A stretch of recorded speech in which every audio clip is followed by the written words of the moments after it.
नमस्कार सभी को। मैं आज फिर से आप लोगों को हाइपरटेंशन के बारे में योगा का क्या पर्सपेक्टिव है ये समझाने आया हूँ। देखो, जब तक आप इस बात को नहीं समझोगे तब तक आप हाइपरटेंशन का इलाज नहीं कर सकते। वरना आपके पास चॉइस है कि पूरी लाइफ आप अपनी मेडिकेशन खाते रहिए। सबसे पहले आपको ये समझना पड़ेगा कि पंच कोशास क्या होते हैं। बचपन में कभी आपने वो वाला खिलौना देखा है जो लकड़ी की एक गुड़िया बनी होती थी? तो उसको हटाओ तो उसके अंदर एक छोटी गुड़िया, उसको हटाओ उसके अंदर एक छोटी गुड़िया। तो इसको रशियन डॉल बोलते हैं। तो इस कंसेप्ट को समझना इसलिए ज़रूरी है कि योगा शरीर को किस तरीके से आपको समझाने की कोशिश करता है। जिन लोगों को इस चीज़ पे डाउट है कि ये एक बनाई हुई बात है, तो उन्हें मैं बताऊं कि ये बात उपनिषद्स में भी मेंशन्ड है। योग दर्शन हमारी इंडियन फिलॉसफी के मुख्य दर्शन में से एक है। ये कोई मन मुताबिक बनाई गई बात नहीं है। इसको मैं इसी वीडियो में आपको समझाऊंगा। देखो, ये जो आपकी आउटर लेयर है इसे अन्नमया कोश बोलते हैं, यानी फिजिकल बॉडी जो खाने से बनती है। ये जो शरीर है ये फिजिकल बॉडी है। आप जो खाना खाते हैं, आप साइंटिफिक टेम्परामेंट के लोग हैं। मैं आपसे पूछता हूँ कि आपने साइंस के हिसाब से क्या चीज़ पढ़ी थी? आपने ये ही पढ़ा था ना कि जब आप खाना खाएंगे तो वो आपके शरीर पे लगता है, डाइजेस्ट होके शरीर बनता है। तो योगा भी यही कह रही है कि आपका आउटर लेयर जो है ये फिजिकल बॉडी है। अब जो आप श्वास समझते हैं कि ऑक्सीजन हम इनहेल कर रहे हैं, असल में ऑक्सीजन वर्ड को अगर आप 2 मिनट के लिए हटाएं तो आप ये समझेंगे कि बेसिकली आप एक लाइफ फोर्स को इनहेल करते हो। इसको बोलते हैं प्राण। इसी वजह से जब किसी इंसान की मृत्यु हो जाती है तो उस समय बोला जाता है कि इसके प्राण निकल गए।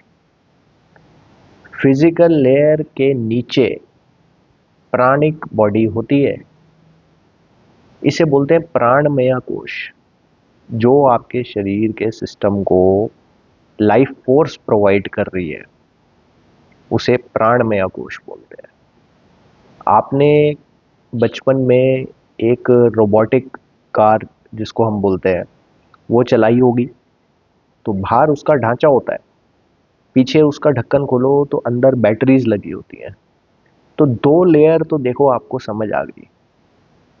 अब रोबोट वाली कार और इंसान के शरीर में ईश्वर ने कुछ तो फर्क रखा होगा। तीसरी लेयर आती है मनोमय कोश, यानी कि आपका मन। मन यानी आपका दिमाग। आप जितनी प्रोसेसिंग करते हैं, जितनी आप कैलकुलेशन करते हैं, जो आपके सोच विचार बनते हैं, आइडियाज जनरेट होते हैं, ये सारे कहाँ होंगे? ये आपके मनोमय कोश में होंगे, यानी कि ब्रेन में। अब एक रोबोट और आपके बीच का डिफरेंस आप देख रहे होंगे। इसके बाद एक और कोश आता है, इसे बोलते हैं विज्ञानमय कोश। जैसे आप कभी कभार ऐसा फील करते होंगे कि किसी इंसान के पास बुकिश नॉलेज है लेकिन उसके पास विजडम नहीं है, यानी कि वो इंटेलिजेंट है लेकिन वो वाइज नहीं है, समझदार तो नहीं है। ये समझदारी, इंट्यूशन, इसी को विज्ञानमय कोश बोलते हैं। ये आपके ब्रेन के हायर वाले पोर्शन से, वहाँ से जनरेट होता है। योगा में तो इसको और ज़्यादा आगे कनेक्ट किया गया है कि ये हायर चक्रास के थ्रू विज्ञानमय कोश एक्टिवेट होता है।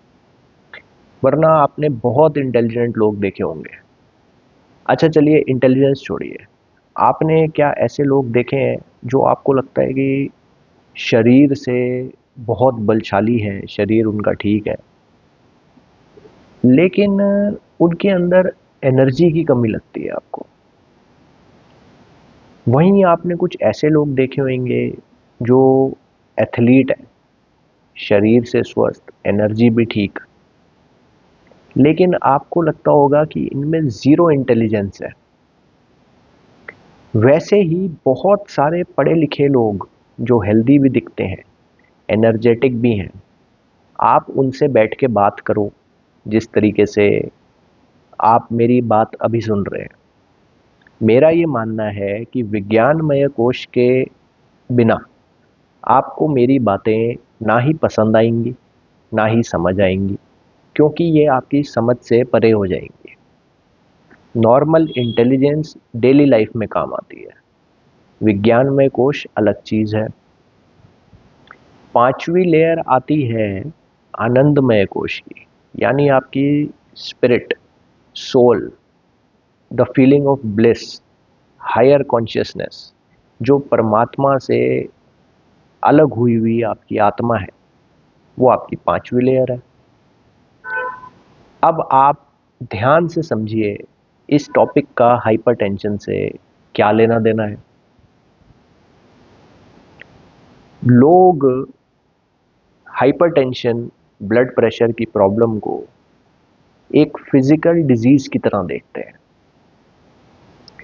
ज़्यादा से ज़्यादा वो ये मान लेते हैं कि मेंटल इश्यूज की वजह से उनको ये फिजिकल डिजीज आया है, यानी अन्नमय कोश इफेक्ट हो गया मनोमय कोश की वजह से। लेकिन इन दोनों के बीच का जो कनेक्शन है वो इग्नोर कर देते हैं, यानी आपकी लाइफ फोर्स का इम्बैलेंस होना, प्राणमय कोश का इफेक्ट होना, उसे आप भूल गए। आप लाइफ स्टाइल कैसा रख रहे हैं, आपके सोच विचार कैसी है, क्या आप मॉरली राइटियस पाथ पे चल रहे हैं, अच्छे विचार रखते हैं, अच्छे कार्य करते हैं, अच्छी सोच रखते हैं, जीवन के बारे में आपका किस तरीके से फीलिंग रहती है आपकी लोगों के प्रति, अपने प्रति, ये आपका विज्ञान में कोश तय करेगा।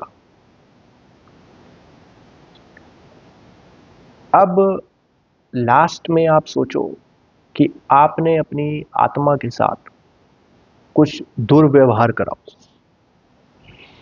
या आपकी आत्मा का दमन हुआ हो, आपने अपनी आत्मा से कुछ ऐसा कार्य कराया हो जो आपकी आत्मा को तो पता है। आप क्या सोचते हैं कि जो रोबोट कार है, अगर उसके फिजिकल स्ट्रक्चर में कोई डैमेज नहीं है और उसके अंदर की बैटरीज गायब है, तो क्या वो चल पाएगी? अगर कार देखने में ठीक है, बैटरीज भी ठीक है, लेकिन जो रिमोट कंट्रोल है, यानी मनोमय कोश, वो ठीक नहीं है, तो क्या वो कार चल पाएगी? अगर चलाने वाला जो व्यक्ति है वो एक छोटा बच्चा है, उसे यही नहीं पता कि ये रिमोट है, ये बैटरी कार है, इसे चलाना कैसे है, तो क्या वो ऑप्टिमल चल पाएगी? नहीं चल पाएगी। उसी तरीके से पंचकोशास के इम्बैलेंस की वजह से हाइपरटेंशन की प्रॉब्लम आप फेस कर रहे हो। योगा ये कहती है कि सारे कोशाज में बैलेंस होना ज़रूरी है। आप किस तरीके का अन्न खाते हैं, ये आपने बात सुनी होगी, जैसा अन्न वैसा मन। ये बिल्कुल ठीक बात है। और जैसा मन वैसा तन।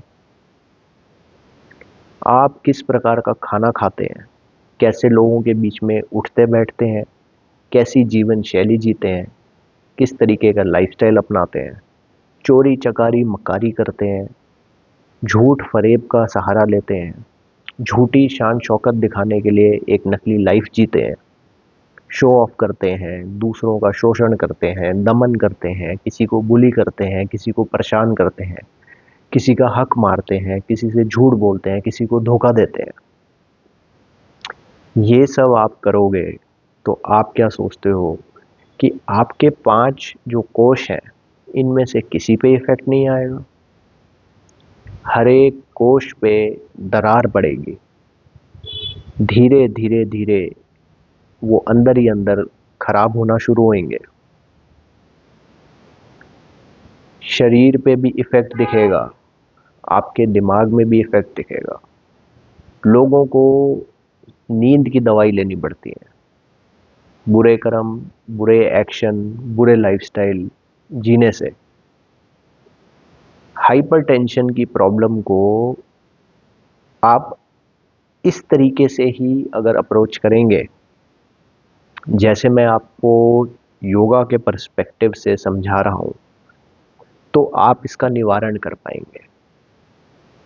योगा में अष्टांग योग जो हमारे महर्षि पतंजलि ने हमें सिखाया है, उसके अंदर सबसे पहला जो स्टेज है वो है यम का, दूसरा नियम का। एक वीडियो मेरे चैनल पे मैंने यम और नियम क्या होते हैं उनके रिगार्डिंग मैंने डाल रखी है। जिनका इंटरेस्ट होगा वो मेरे पेज में जाएंगे, प्लेलिस्ट देखेंगे, वहाँ पे मैंने ये टॉपिक पे वीडियो कवर कर रखी है। Moral conducts, duties, self restraints, ये पहले लगाएंगे। पहले इस तपस्या को पूरी करेंगे, उसके बाद आप आसन करने स्टार्ट करेंगे। क्योंकि योगा के विद्यार्थी, योगा के गुरु, योगा प्रैक्टिस करने वाले, योगा सिखाने वाले और जो ज्ञानी हैं, वो सब ये चीज़ जानते हैं कि सिर्फ आसन करने से अगर आपका शरीर ठीक हो जाए तो ऐसा संभव ही नहीं है। सिर्फ प्राणायाम करने से आप ठीक हो जाएं तो भी संभवता नहीं है। ध्यान मेडिटेशन करने से आप ठीक हो जाएंगे, ऐसा भी संभव नहीं है। पूरा एक तरीका है अष्टांग योग, 8 लिम्स ऑफ योग, 8 स्टेजेस ऑफ योग, 8 पार्ट्स ऑफ योग, जो मर्जी आप शब्द समझिए। अष्ट अंग यम और नियम से शुरू कर रहे हैं। तो हाइपरटेंशन का निवारण, अगर कोई आपसे कहता है कि योगा की प्रैक्टिस करिए और वो आपको आसन करने के लिए बोल रहा है, वो इस वजह से बोल रहा है या तो वो अज्ञानी है या फिर वो ये जानता है कि कुछ से कुछ भला, कुछ नहीं से कुछ भला। कई लोग यम और नियम का पालन नहीं करेंगे, तो क्या उन्हें आसन नहीं करने चाहिए? बिल्कुल करिए। लेकिन मैं आपको क्या समझाना चाह रहा हूँ कि मेरी क्या विश है। मेरी विश है कि आपको कंप्लीट बेनिफिट मिले। हाइपरटेंशन की प्रॉब्लम का जो सल्यूशन है वो आसन से स्टार्ट नहीं होगा। आसन पे तो पहुंचना ही है, हमें प्राणायाम भी करना है, ध्यान भी करना है, लेकिन पहले रिस्ट्रेंट्स हैं, यम और नियम है, उन्हें फॉलो करना बहुत ज़रूरी है। यम और नियम को आप बड़ी सिंपल भाषा में समझेंगे ना, तो ये कंडक्ट है, लाइफ को कैसे जीना है, कैसे जीनी चाहिए। सारे रिलीजन्स में भी अलग अलग शब्दों से इनके बारे में बात करी जाती है। थोड़ी खुद मेहनत करिए, वीडियो है, वीडियो भी देख सकते हैं मेरे प्लेलिस्ट में। दूसरी प्लेलिस्ट में होगी, इस वाली में नहीं। गूगल पे जाके सर्च करिए कि यम और नियम क्या होता है। और मैं आपको अभी फिर बता रहा हूँ, हाइपरटेंशन का इलाज यम और नियम से शुरू होगा, फिर आसन करने पड़ेंगे। मेरी पूरी तरीके से इस बात में विश्वास है कि ये जो साइकोसोमैटिक डिजीज़ है, जो शुरू आपके पंचकोशास के इम्बैलेंस की वजह से हुआ है, उसे बैलेंस करने से ये डिजीज़ आपकी बॉडी में नहीं रहेगा। बाकी आप योगा से जुड़ेंगे तभी आप इसकी इनर डेप्थ को समझेंगे, मेरी वीडियोस देखेंगे, धीरे धीरे करके आपको इसकी अंडरस्टैंडिंग बिल्ड होगी, आपका विश्वास बढ़ेगा, तभी आप इसकी प्रैक्टिस स्टार्ट करेंगे। आशा करता हूँ कि सारे लोग योग के रास्ते पे चलें, किसी तरीके की शारीरिक मानसिक बीमारियां लोगों को ना हो। धन्यवाद।